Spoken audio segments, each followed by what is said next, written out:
Assalamualaikum warahmatullahi wabarakatuh. Perkenalkan, kami dari kelompok 3 mempersembahkan sebuah video materi tentang sistem pengendalian manajemen sektor publik. Selamat menyaksikan. Untuk yang pertama, kita akan terlebih dahulu mengetahui latar belakang dari sistem pengendalian manajemen. Untuk mencapai tujuan organisasi, diperlukan strategi yang dijabarkan dalam bentuk program-program atau aktivitas. Organisasi memerlukan sistem pengendalian manajemen untuk memberikan jaminan dilaksanakannya strategi organisasi secara efektif dan juga efisien, sehingga tujuan organisasi dapat dicapai. Dengan tercapainya sebuah tujuan, manajemen organisasi dapat mengukur bagaimana kinerjanya selama proses hingga tujuan itu dapat tercapai dan dapat menilai apakah manajemen itu sudah bekerja dengan baik atau belum. Kemudian dalam hal ini, tujuan dari akuntansi sektor publik tidak untuk mencari keuntungan semata, melainkan pelayanan terhadap masyarakat.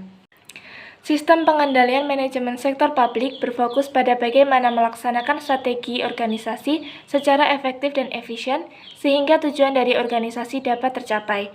Sistem pengendalian manajemen tersebut harus didukung dengan perangkat yang lain, berupa struktur organisasi yang sesuai dengan tipe pengendalian manajemen yang digunakan, manajemen sumber daya manusia, dan juga lingkungan yang mendukung. Adapun rumusan masalah yang akan dibahas pada video kali ini, yang pertama kita akan membahas tentang pengertian SPM, kemudian fungsi dari SPM, 3 tipe pengendalian, 4 struktur pengendalian, dan yang terakhir adalah proses pengendalian. Untuk yang pertama, kita akan membahas mengenai pengertian dari SPM. Menurut Adnan dan Murhaban tahun 2020, sistem pengendalian manajemen adalah rangkaian sistem yang dibutuhkan untuk menjamin setiap hal yang dilakukan setiap karyawan dengan tetap bersesuaian dengan perusahaan, sehingga sistem harus disusun strateginya secara baik dan tepat. Sedangkan secara umum, sistem pengendalian manajemen merupakan suatu proses untuk menentukan suatu sasaran agar seluruh fungsi dapat dilaksanakan sesuai dengan fungsinya. Untuk itu, dapat disimpulkan bahwa sistem pengendalian manajemen adalah suatu sistem yang digunakan untuk menentukan suatu strategi yang diterapkan dan sebagai upaya organisasi dalam mencapai tujuannya melalui pengendalian agar seluruh bagiannya dapat berjalan dengan baik sesuai dengan fungsinya. Baik, di sini saya akan membahas tentang fungsi SPM atau sistem pengendalian manajemen. SPM sendiri memiliki 7 fungsi, yaitu 1 sebagai perencanaan, 2 sebagai koordinasi antar bagian-bagian dalam organisasi, yang ketiga sebagai komunikasi informasi, yang keempat sebagai pengambilan keputusan, yang kelima untuk memotivasi orang-orang dalam organisasi agar berperilaku sesuai dengan tujuan organisasi, yang keenam sebagai pengendalian, dan yang ketujuh adalah sebagai penilaian kinerja. Yang selanjutnya ada tipe pengendalian manajemen. Di sini tipe pengendalian manajemen ada 3, yaitu yang pertama pengendalian preventif atau preventive control, di mana dalam tahap ini pengendalian manajemen terkait dengan perumusan strategi dan perencanaan strategi yang dijabarkan dalam bentuk program-program. Yang kedua ada pengendalian operasional atau operational control. Dalam tahap ini, pengendalian manajemen terkait dengan pengawasan pelaksanaan program yang telah ditetapkan melalui alat berupa anggaran. Anggaran tersebut digunakan untuk menghubungkan antara perencanaan dengan pengendalian. Dan yang ketiga, ada tipe pengendalian kinerja. Pada tahap ini, pengendalian manajemen berupa evaluasi analisis kinerja berdasarkan tolak ukur kinerja yang telah ditetapkan sebelumnya. Yang selanjutnya ada struktur SPM. Sistem pengendalian manajemen atau SPM harus didukung dengan struktur organisasi yang baik, di mana struktur organisasi termanifestasi dalam bentuk struktur pusat pertanggungjawaban atau responsibility center. Pusat pertanggungjawaban adalah unit organisasi yang dipimpin oleh manajer yang bertanggung jawab terhadap aktivitas pusat pertanggungjawaban yang dipimpinnya. Adapun tujuan dibentuknya pusat pertanggungjawaban tersebut adalah 1. Sebagai basis perencanaan, pengendalian, dan penilai kinerja manajer dan unit organisasi yang dipimpinnya. Yang kedua, untuk memudahkan mencapai tujuan organisasi. Yang ketiga, memfasilitasi terbentuknya goal congruence. Yang keempat, mendelegasikan tugas dan wewenang ke unit-unit yang memiliki kompetensi sehingga mengurangi beban tugas manajer pusat. Yang kelima, mendorong kreativitas dan daya inovasi bawahan. Yang keenam, sebagai alat untuk melaksanakan strategi organisasi secara efektif dan efisien. Dan yang ketujuh adalah sebagai alat pengendalian anggaran. Untuk pembahasan selanjutnya adalah 4 jenis pertanggungjawaban atau responsibility center. Yang pertama, pusat biaya atau expense center. Pusat biaya banyak dijumpai pada sektor publik karena output yang dihasilkan seringkali ada. Akan tetapi tidak dapat diukur atau hanya secara fisik tidak dalam rupiahnya. Contoh dari pusat biaya atau expense center adalah Departemen Produksi, Dinas Sosial, dan Dinas Pekerjaan Umum. Yang kedua, pusat pendapatan atau revenue center. Pusat pendapatan merupakan pusat pertanggungjawaban yang pimpinannya bertanggung jawab atas pendapatan. Contoh dari pusat pendapatan adalah Dinas Pendapatan Daerah dan Departemen Pemasaran. Yang ketiga, pusat laba atau profit center.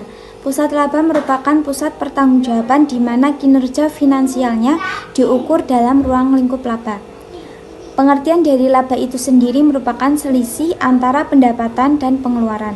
Keberadaan suatu pusat laba akan relevan ketika perencanaan dan pengendalian laba mengacu kepada pengukuran unit masukan dan keluaran dari pusat laba yang bersangkutan. Keempat, pusat investasi atau investment center. Pusat investasi merupakan pusat pertanggungjawaban yang kinerja pimpinannya dinilai dari prestasi memanfaatkan aset perusahaan, sehingga menghasilkan pendapatan atau laba yang maksimal bagi perusahaan. Pusat investasi prestasinya diukur berdasarkan perbandingan antara laba yang diperoleh dengan aset atau investasi yang dipergunakan. Bentuk dari pusat investasi adalah kantor pusat perusahaan atau unit bisnis strategis maupun divisi yang diberi wewenang atau kebijakan maksimum dalam menentukan keputusan operasi yang tidak hanya berjangka pendek, tetapi juga tingkat atau besar dan tipe atau jenisnya investasi. Selanjutnya adalah proses pengendalian manajemen sektor publik terbagi menjadi 4 proses. Yang pertama, perumusan strategi, yang kedua perencanaan strategi, ketiga penganggaran atau budgeting, keempat penilaian atau evaluasi kinerja. Yang pertama, perumusan strategi atau strategi formulation.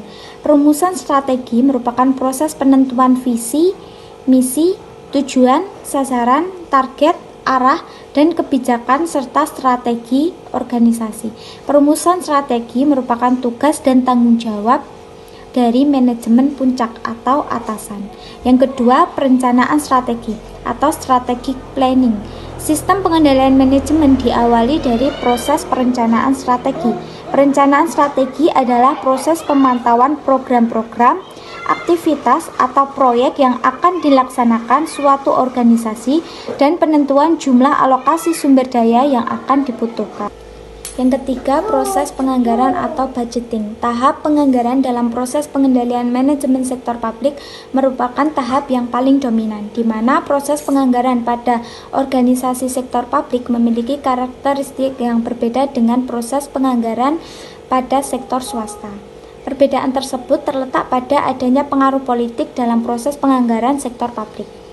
Keempat, penilaian atau evaluasi kinerja. Penilaian kinerja merupakan bagian akhir dari proses pengendalian manajemen yang dapat digunakan sebagai alat pengendalian. Pengendalian manajemen melalui sistem penilaian kinerja dapat dilakukan dengan menciptakan mekanisme reward dan punishment. Sebagai sistem pemberi penghargaan dan hukuman dapat digunakan sebagai pendorong untuk pencapaian tujuan suatu strategi. Sekian video materi dari kami, mohon maaf apabila banyak salahnya. Jangan lupa untuk like, Komen, dan subscribe. Wassalamualaikum warahmatullahi wabarakatuh.